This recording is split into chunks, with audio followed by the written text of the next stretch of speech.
મને એકવાર કોઈએ સેક્યુલરિઝમની વ્યાખ્યા પૂછેલી, આપણા દેશમાં એ બોલો નહીં ને તમે આમ જામો જ નહીં સાહેબ, એવી દુનિયા છે કે એના વિશે તમારે કઈ કહેવું જ પડે. તો મને કારણ કે કેટલાય લોકો બધી જાત જાતની વ્યાખ્યાઓ આપી છે, બધાએ સેક્યુલરિઝમની વ્યાખ્યાઓ આપી છે, બધા આખી દુનિયામાં જેને મન ભાવે આપી છે. લાલુ યાદવે આપી છે.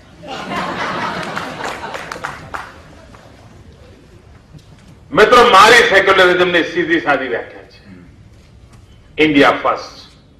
બસ બધું એમ આવી ઇન્ડિયા ફર્સ્ટ, હિન્દુસ્તાન પ્રાથમિક, બસ પહેલી હરોળમાં. આનાથી મોટો કોઈ સેક્યુલરિઝમ જ ના હોય દોસ્તો. અને હિન્દુસ્તાન સુખી હોય એટલે આપણે બધા સુખી હોઈએ. હિન્દુસ્તાન શિક્ષિત હોય આપણે બધા શિક્ષિત હોઈએ. હિન્દુસ્તાનમાંથી ગરીબી જાય એટલે આપણી ગરીબી જાય જ. આ જ રસ્તો છે મિત્રો, અને એ રસ્તો આપણે અપનાવ્યો છે. એ રસ્તાને આપણે આગળ ધપાવીએ.